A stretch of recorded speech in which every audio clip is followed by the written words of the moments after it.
자, 최근에 깜짝 놀랄 만한 뉴스가 나왔었죠. 중국이 대만을 침공한다면 트럼프는 사실상 묵인하겠다라는 뜻의 인터뷰였는데, 우리가 알고 있는 것처럼 4년 전에 러시아가 우크라이나를 침공했습니다. 올해 미국이 베네수엘라를 침공했죠. 그 다음에 중국의 대만 침공이다라는 이야기가 있습니다. 우리가 지금 주목해야 할 것은요, 베네수엘라에 관한 기사가 급속히 사라졌다는 사실입니다. 불과 열흘 전이었죠. 미국이 베네수엘라를 침공했을 때만 해도 전 세계 정부와 언론들은 난리가 아니었습니다. 그런데 지금은 한순간에 사라졌습니다. 거의 사라졌죠. 정말 이상하지 않은가요?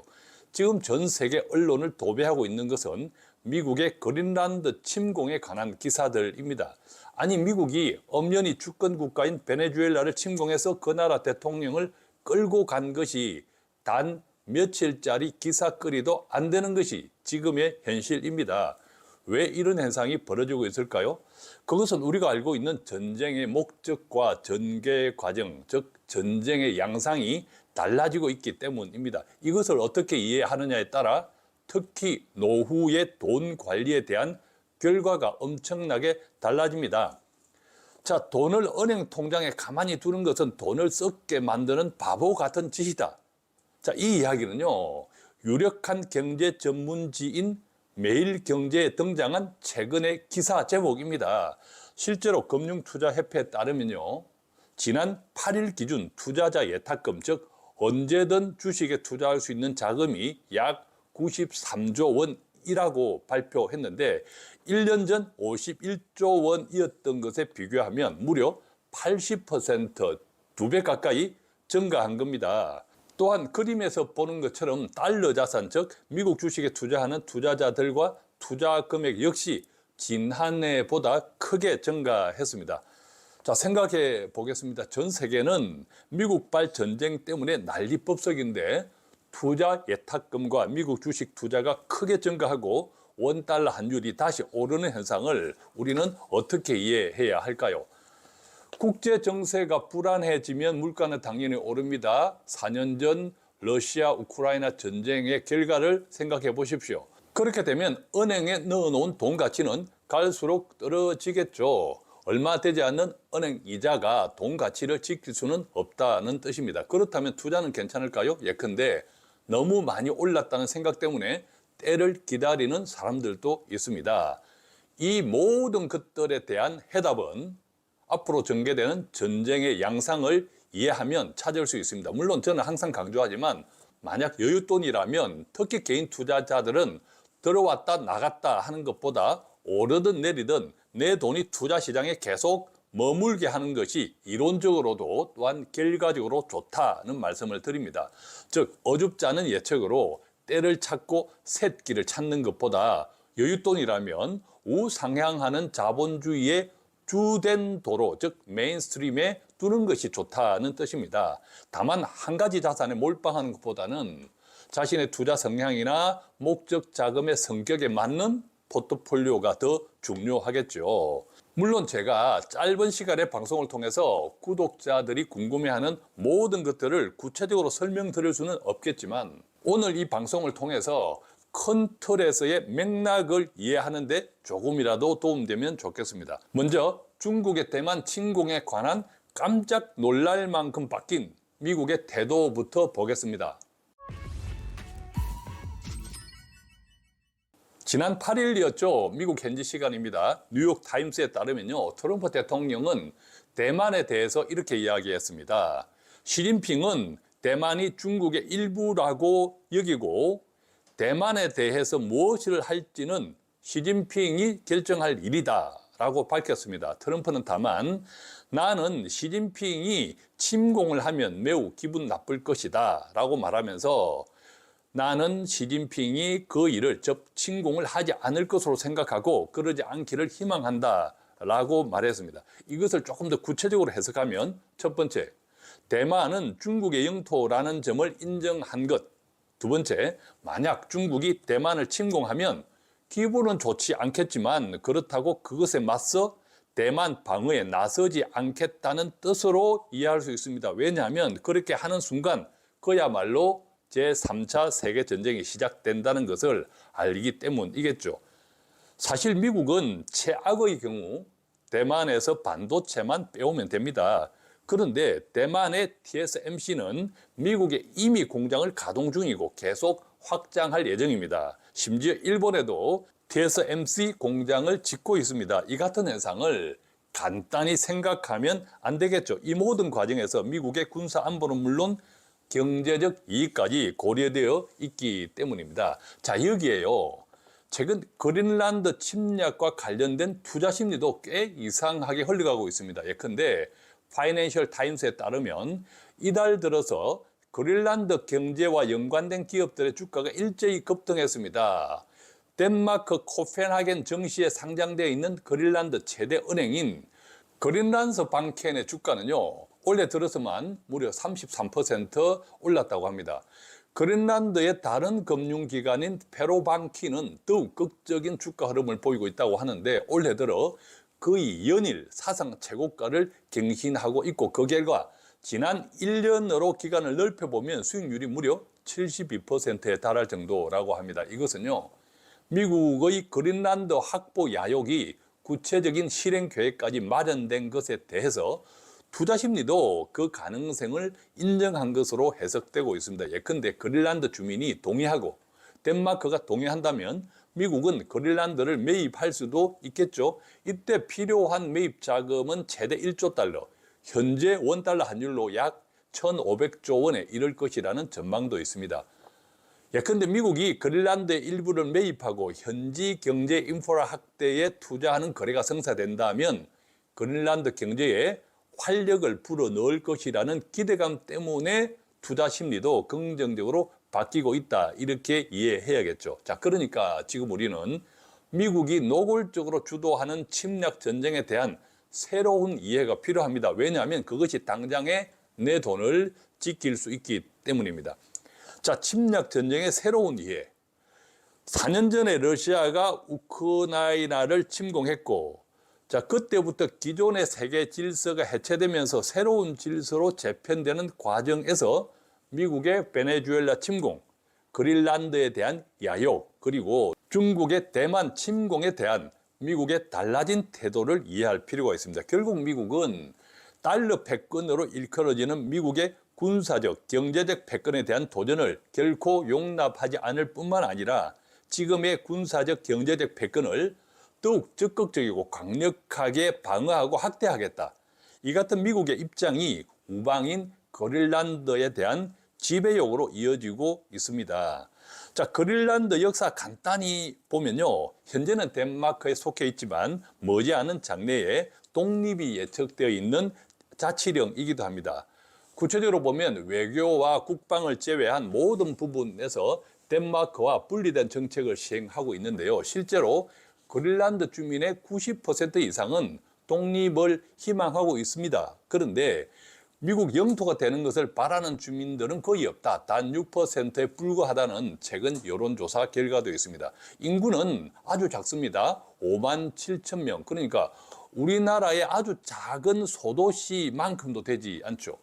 그러니까 미국이 그린란드를 무력으로 점령하려고 한다면 30분도 걸리지 않겠죠. 물론 그것은 덴마크와의 전쟁이기도 하고 나토 내부에서 동맹국끼리의 내전이기도 하기 때문에 미국의 선택지는 아닐 것입니다. 만약 그렇게 되면 중국은 그적시 대만 침공을 감행하겠죠. 사실 그것이 우리가 지금까지 알고 있는 과거의 식민 침략 전쟁과 다르게 전개되는 최근의 침략 전쟁을 이해하는 핵심 포인트입니다.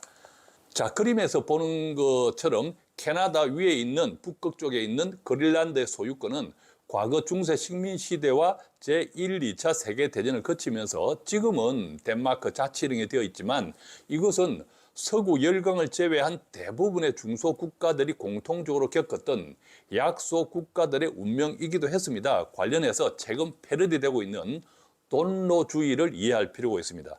자, 돈노주의는 1823년도에 등장했던 멀로주의의 패러디판인데요. 멀로주의는 1823년 제임스 멀로가 미국 대통령이었죠. 유럽의 아메리카 대륙 간섭과 식민지화를 배격하고 미국은 유럽의 전쟁에 중립을 취하되 아메리카 내 전쟁은 자국에 대한 위협으로 간주하겠다고 밝힌 외교 원칙입니다. 자, 다시 그림 보겠습니다.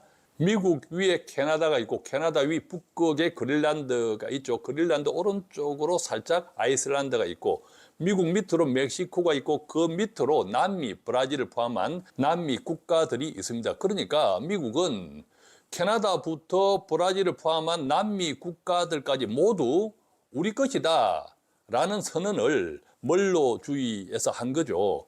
자, 제임스 멀로는 미국의 제9대 대통령입니다. 미국은 2번 연임할 수 있잖아요. 연임 기준이기 때문에 실제 개인으로는 5번째 대통령인데 제임스 멀로도 재선으로 연임한 상태에서 멀로주의를 선언했습니다. 그러니까 앞서 말씀드린 대로 아메리카 내의 전쟁은 자국에 대한 위협으로 간주하겠다. 미국 본토는 말할 것도 없고 그 위에 캐나다, 그 아래 멕시코, 그 다음에 남아메리카, 브라질 등 남아메리카의 모든 국가들까지 사실상 미국령이라는 선포를 한 것이죠. 자, 그런데 어느 때부터 브라질, 쿠바를 비롯한 남미가 반미 성향을 띠고 그것이 점점 가속화되고 있습니다. 그 배후에 미국은 중국과 러시아가 있다라고 의심하고 있는 거죠.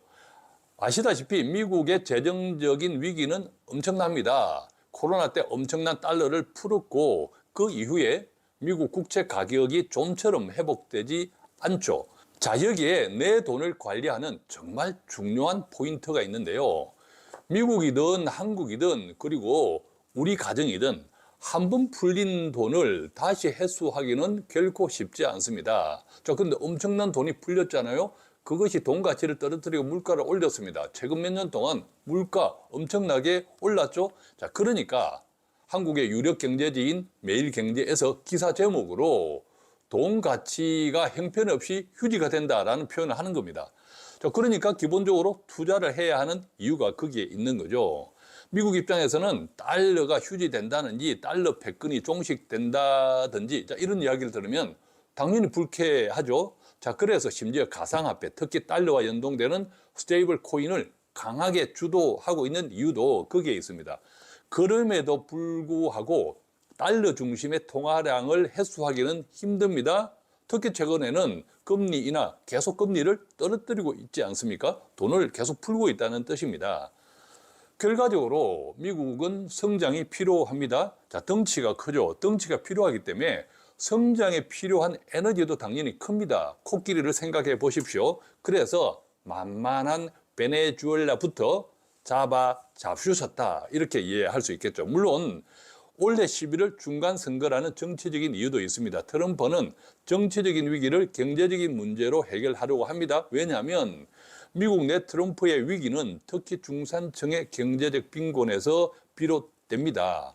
고물가, 미국도 부의 불평등 심화, 한국도 마찬가지죠. 불과 몇 년 사이에 서민 음식의 대명사였던 맥도날드 햄버거 가격은 50%나 올랐다고 합니다. 부자들의 간식거리로 전락했다고 합니다. 자, 그린란드 이야기로 다시 돌아가 보겠습니다. 그린란드는 그림에서 보고 있는 것처럼 캐나다 위에 있는 북극에 있습니다. 자, 그린란드가 군사적인 거점으로 부각된 계기는 미사일이 대륙을 횡단해서 날아가는 대륙간 탄도미사일이 등장한 때로부터입니다. 즉, 소련이 대륙간 탄도미사일을 개발해서 미국으로 쏜다면, 거기다가 핵을 탑재해서 쏜다면 이 그린란드 영공을 경유하도록 되어 있습니다. 그래서 미국은 그 경로상에, 즉 그린란드에 이미 레이더 기지인 피투피크 우주기지를 건설했습니다. 그러면 되지 않았을까요? 그런데 이번에 그린란드와 관련된 2가지 사건이 발생합니다. 자, 우리가 알고 있는 것처럼 전기차는 물론 AI 시대의 가장 필수적인 자원이 무엇입니까? 히토류죠. 현재는 중국이 거의 독점을 하고 있습니다. 자, 그런데 전 세계 히토류 매장량의 3분의 1이 바로 그린란드에 매장된 걸로 추정하고 있다고 합니다. 자, 그런데 우리가 알고 있는 것처럼 히토류를 개발하는 과정에서 엄청난 환경 파괴가 생긴다고 합니다. 미국도 히토류가 많습니다. 그런데 환경 파괴 때문에 개발을 못하고 있는 거죠. 그래서 결과적으로 중국이 히토류 공급에서 독점적 위치를 고수하고 있는 이유는 이 같은 환경 파괴를 감내할 수 있기 때문인데, 그런 면에서 보면 인구가 적은 그린란드에서 히토류를 본격 채굴할 수 있다면 미국은 중국의 히토류 무기화에서 독립할 수 있겠죠. 여기에 만약 그린란드를 미국이 실질적으로 확보하게 된다면, 자, 지금 그림에서 보는 것처럼 그린란드 좌측으로 러시아로 이어지는 그 북극해가 있죠. 그 다음에 미국, 캐나다를 중심으로 그 오른쪽으로 대서양이 펼쳐집니다. 유럽으로 이어지죠. 그 다음에 미국을 중심으로 왼편으로 아시아와 연결되는 항로가 펼쳐집니다. 태평양이죠.